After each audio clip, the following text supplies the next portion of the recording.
Sahabat Fresh Juice dimanapun Anda berada, saya Yofi dan Natasha. Sesaat lagi kita akan mendengarkan Fresh Juice Selasa 28 Oktober 2025 bersama Bapak Sandi Kusuma dari Tangerang. Selamat mendengarkan.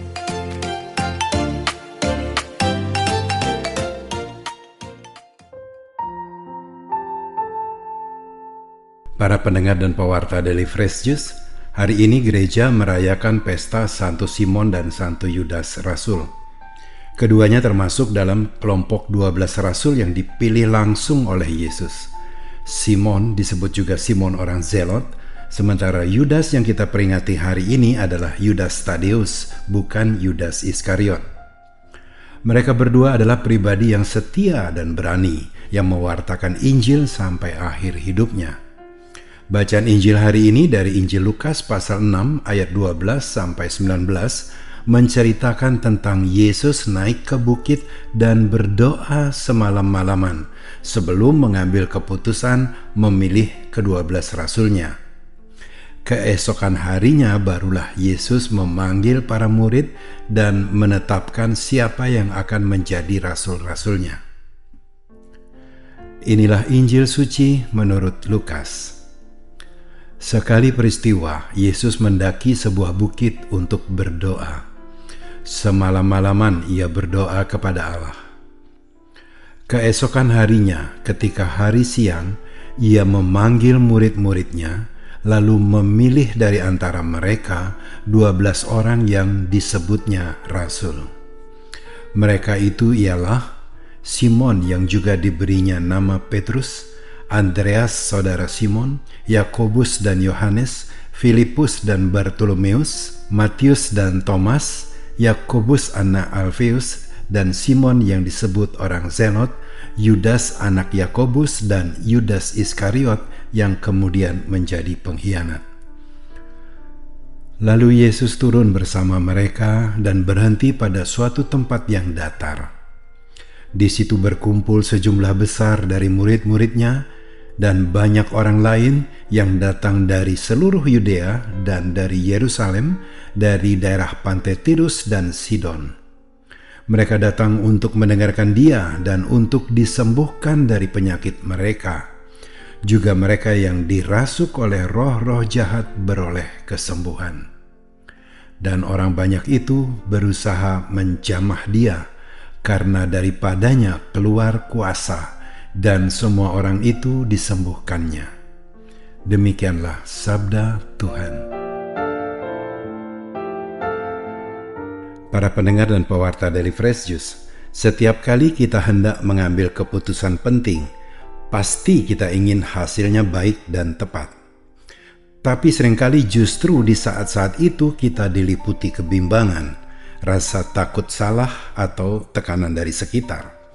Dalam situasi seperti itu, kita diajak meneladani apa yang dilakukan oleh Yesus sebagaimana yang ditulis dalam Injil hari ini. Sebelum memilih ke-12 rasulnya, sebelum mengambil keputusan yang sangat penting bagi kelanjutan karya keselamatan, Yesus naik ke bukit dan berdoa semalam-malaman. Ia tidak meminta masukan daripada murid, tidak meminta pendapat orang banyak. Ia mengasingkan diri, mencari keheningan, dan berbicara langsung dengan Bapanya yang di surga. Tindakan Yesus ini memberi pesan mendalam bagi kita bahwa setiap keputusan besar harus dimulai dengan doa. Yesus menunjukkan bahwa doa bukan pelengkap, tetapi fondasi dalam proses pengambilan keputusan. Ia tidak hanya mengandalkan kebijaksanaan manusiawi, tetapi mencari kesesuaian dengan kehendak Bapa. Karena itu, ketika keesokan harinya ia memanggil para murid dan memilih 12 rasul, keputusan itu lahir dari hati yang selaras dengan kehendak Bapa. Kalau kita perhatikan, Yesus tidak memilih orang-orang terkemuka, bukan tokoh agama atau orang berpengaruh pada zamannya. Ia justru memilih orang-orang sederhana, nelayan, pemungut cukai, dan pribadi-pribadi biasa yang mau belajar dan mau berubah. Ini menunjukkan bahwa dalam setiap keputusan yang dilihat Tuhan bukan kemampuan lahiriah, melainkan kesiapan hati untuk melayani. Para pendengar dan pewarta dari Fresh Juice, mari kita cermati kehidupan kita sendiri. Berapa kali kita mengambil keputusan penting tanpa terlebih dahulu berdoa dengan sungguh-sungguh? Kadang kita hanya mengandalkan pengalaman, logika, atau perasaan. Kadang kita tergesa-gesa karena situasi mendesak, baru berdoa setelah semuanya terlanjur terjadi. Padahal Yesus mengajarkan, justru doa harus menjadi langkah pertama, bukan langkah terakhir. Ketika kita berdoa, bukan berarti Tuhan langsung memberi jawaban seperti mesin otomatis. Doa adalah proses menyelaraskan kehendak kita dengan kehendak Tuhan. Melalui doa, hati kita dijernihkan, pikiran kita dituntun, dan kita diajak melihat sesuatu bukan hanya dari sisi manusiawi, tetapi dari kacamata Allah. Dan seringkali setelah berdoa, kita menemukan kekuatan baru, keberanian untuk mengambil keputusan yang mungkin saja berat tetapi benar. Selain itu, kita juga mesti sadar, apakah memang merupakan kewenangan kita untuk mengambil keputusan itu? Kalaupun iya, apakah kita sudah memperhatikan dengan seksama apakah keputusan yang kita ambil sudah selaras dengan kehendak Allah Bapa kita? Yesus tahu bahwa ia mesti mengambil keputusan sesuai dengan kehendak Bapanya. Kewenangannya berasal dari Bapa, dan karena itu ia berdoa semalam-malaman agar keputusan yang ia ambil benar-benar selaras dengan kehendak Bapanya. Apapun keputusan yang kita ambil, selalu ada konsekuensinya. Tidak ada keputusan yang bisa menyenangkan semua pihak. Kita mesti siap dengan konsekuensi dari keputusan itu. Ada kalanya keputusan yang diambil membuat orang lain tidak senang. Yesus pun menghadapi reaksi seperti itu. Bisa saja ada murid lain yang merasa lebih layak dipilih, ada yang iri atau tidak setuju. Namun, Yesus tidak mencari keputusan yang menyenangkan semua pihak, melainkan keputusan yang benar di hadapan Bapa. Begitu juga kita, keputusan terbaik bukanlah yang membuat semua orang senang, tetapi yang sesuai dengan kebenaran dan kehendak Tuhan. Dalam dunia sekarang ini, kita sering dihadapkan pada tekanan untuk cepat memutuskan sesuatu, apalagi di dunia kerja dan pelayanan. Kadang orang berkata, nggak usah terlalu dipikirin, jalanin dulu aja. Atau sebaliknya, terlalu banyak mempertimbangkan sampai tidak pernah berani memutuskan. Yesus mengajarkan keseimbangan, berpikir matang, mempersiapkan diri, tetapi tetap memberi ruang bagi Tuhan untuk menuntun langkah kita. Kalau Yesus saja, yang adalah anak Allah, berdoa semalam-malaman sebelum mengambil keputusan, apalagi kita manusia biasa yang sering keliru menilai sesuatu. Kita pun perlu naik ke bukit doa, entah dalam arti harfiah atau simbolik.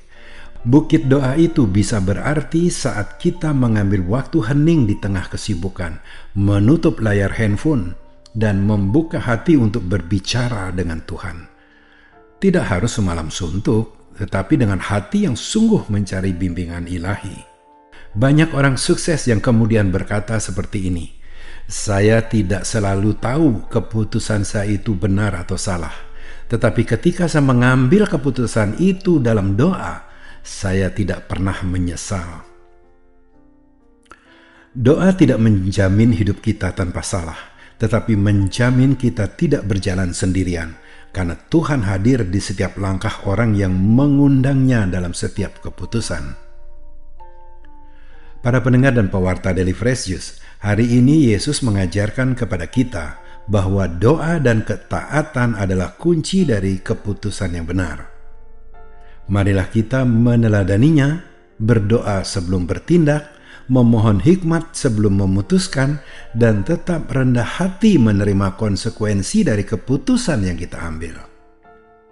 Sebelum mengambil keputusan apapun, besar ataupun kecil, mari kita bawa terlebih dahulu ke hadapan Tuhan di dalam doa, karena keputusan yang dimulai dengan doa akan selalu diakhiri dengan damai.